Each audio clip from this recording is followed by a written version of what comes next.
আমরা যদি জান্নাতে যেতে চাই তাহলে ঈমান আনতে হবে আল্লাহ তাআলার উপর, রাসূলের উপর, এবং নেক আমল করতে হবে এবং আল্লাহ তাআলার দয়ার আশা করতে হবে।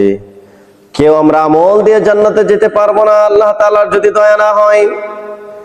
আর ঈমান আমল না থাকলে আপনি জান্নাতে যেতে পারবেন না। জান্নাতে যেতে হলে তিনটা জিনিসের প্রয়োজন: ঈমানের প্রয়োজন, নেক আমলেরও প্রয়োজন, আল্লাহ তাআলার দয়ারও প্রয়োজন। এই জন্য আমরা যদি জান্নাতে যেতে চাই তাহলে আমল করতে হবে, ঈমান আনতে হবে, আমল করতে হবে। আমল কিভাবে করব? আমল করতে হবে ইখলাসের সাথে। আমল ইখলাসের সাথে যদি আপনি ছোট ছোট আমলও করেন, ওই আমলটা আপনার বিপদ থেকে মুক্তির কারণ হয়ে যেতে পারে। ওই আমলটা আল্লাহ তাআলার কাছে পছন্দ হলে এই আমলটার বিনিময়ে আল্লাহ তাআলা আপনাকে জান্নাত দিয়ে দিবে। সুবহানাল্লাহ। আমল করতে হবে ইখলাসের সাথে, একমাত্র আল্লাহ রাব্বুল আলামিনকে সন্তুষ্ট করার জন্য, দুনিয়ার কোনো মানুষকে দেখানোর জন্য নয়। একদিন তিন বন্ধু সফরে বের হয়েছিল। সফরে বের হওয়ার পরে বৃষ্টি, প্রচুর বৃষ্টি বাহিরে। তিন বন্ধু এক গুহার মধ্যে আশ্রয় নিল।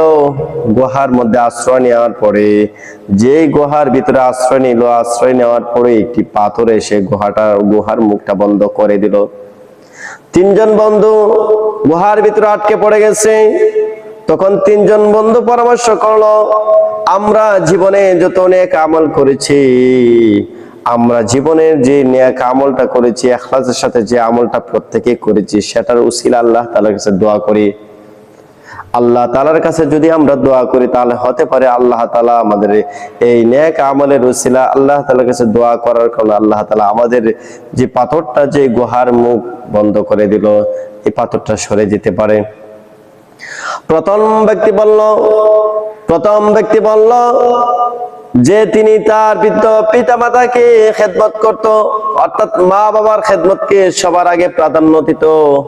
প্রথম ব্যক্তি আল্লাহ তাআলার কাছে দোয়া করলেন, পিতা মাতার খেদমত যে করতো, এই খেদমতের উসিলা আল্লাহ তাআলার কাছে দোয়া করলো, হে আল্লাহ, আমার মা বাবার খেদমত আমি করেছি, মা বাবার খেদমতের উসিলায় পাথরটাকে সরিয়ে দেন।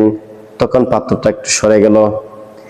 দ্বিতীয় ব্যক্তি বলল, হে আল্লাহ, আমি আপনার ভয়ে গুনাহ থেকে বেঁচেছিলাম, আমার গুনাহ করার সব কিছু ব্যবস্থা ছিল, সব আয়োজন ছিল গুনাহ করার জন্য, কিন্তু আমি গুনাহ থেকে বেঁচেছি কিসের ভয়ে? আপনার ভয়ে। আল্লাহ, আপনার আপনি আমার দোয়াকে কবুল করেন, পাথরটাকে সরিয়ে দেন। পাথরটা একটু সরে গেল।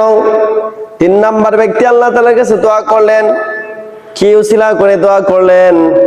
তিন নাম্বার ব্যক্তি বলল, আমার কাছে একজন লোকের মজুরি ছিল, অর্থাৎ একজন লোক কাজ করে ওনার কাছে টাকা না আমানত রাখতো, আর ওই লোক আমানতের টাকা দিয়ে ব্যবসা বাণিজ্য করে অনেক সম্পদ হওয়ার পরে সে সম্পদ ওই ব্যক্তিকে দিয়ে দিলেন। সুবহানাল্লাহ।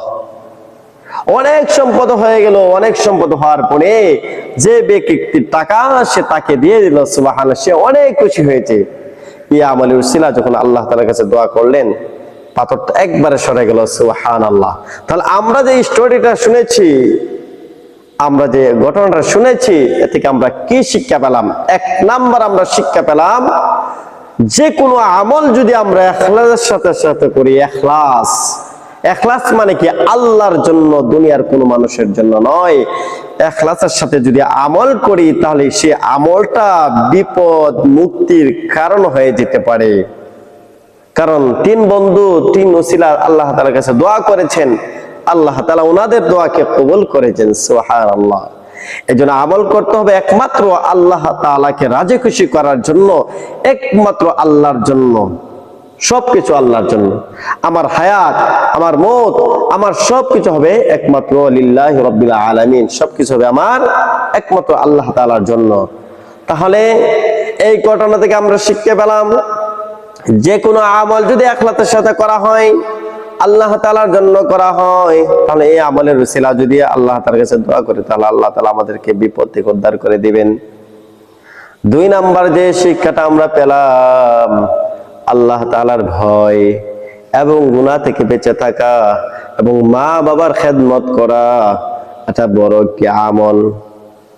মা বাবার খেদমত করা, অনেক সন্তানরা আছে মা বাবার খেদমত করে না, মা বাবাকে কষ্ট দেয়, এসব সন্তানের জীবনটা বরবাদ, আখিরাতও বরবাদ।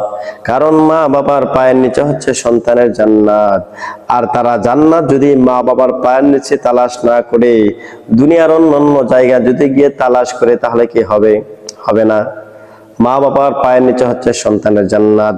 মা যদি আল্লাহ তাআলার কাছে সন্তানের জন্য দোয়া করে, আল্লাহ তাআলা কবুল করেন, সুবহানাল্লাহ। এই জন্য আপনি গরিব হন, ধনী হন, শিক্ষিত হন, নন শিক্ষিত হন, আপনি মা বাবাকে শ্রদ্ধা করবেন, মা বাবাকে সম্মান করবেন, মা বাবাকে খেদমত করবেন, আল্লাহ তাআলা আপনাকে বড় বানিয়ে দিবে। আল্লাহ তাআলা আপনার মান মর্যাদা ইজ্জত বাড়িয়ে দিবে। কিন্তু আপনি যদি বড় শিক্ষিত হন, বড় কিছু হয়ে যান, কিন্তু মা বাবা আপনার প্রতি খুশি না, আপনার মা বাবা যদি আপনার প্রতি বেজার হয়ে থাকে, তাহলে আপনার দুনিয়াও বরবাদ, আখিরাতও বরবাদ।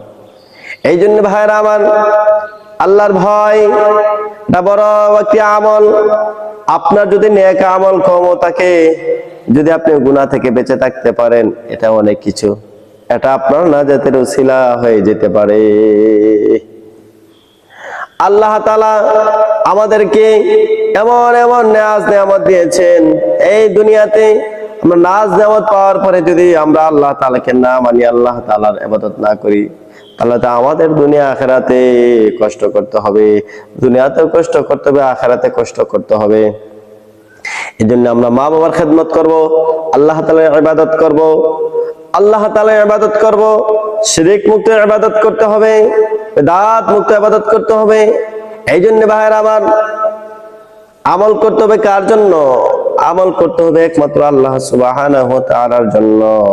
আমল করব রাজি খুশি করার জন্য কাকে? মাওলাকে। রবকে যদি রাজি খুশি করার জন্য আমল করি, তাহলে সে আমলটা আল্লাহ তাআলা কবুল করবেন, সুবহানাল্লাহ। তাহলে আমরা আজকের আলোচনা থেকে বুঝতে পারলাম যে ইখলাসের সাথে যদি আমল করি, সে আমলটা বিপদের থেকে মুক্তির কারণ হয়ে যেতে পারে। আমল করতে হবে, আমল ছাড়া কোনো উপায় নাই। আমল করতে হবে, আমল করতে হবে, নামাজ পড়তে হবে, কোরআন তেলাওয়াত করতে হবে, গুনাহ থেকে বাঁচতে হবে, চোখের গুনাহ থেকে বাঁচতে হবে, হাতের গুনাহ থেকে বাঁচতে হবে, প্রত্যেকটা গুনাহ থেকে বাঁচতে হবে। আল্লাহ তাআলার উপর ভরসা রাখতে হবে, আল্লাহ তাআলার উপর আশা রাখতে হবে, আল্লাহ তাআলা আমাকে জান্নাত দিবে, আল্লাহ তাআলার কাছে আশা রাখতে হবে। আল্লাহ পাক রব্বুল আলামিন আমাদের সকলকে একমাত্র আল্লাহ তাআলাকে রাজি খুশি করার জন্য আমল করার তৌফিক দান করুন, আমিন।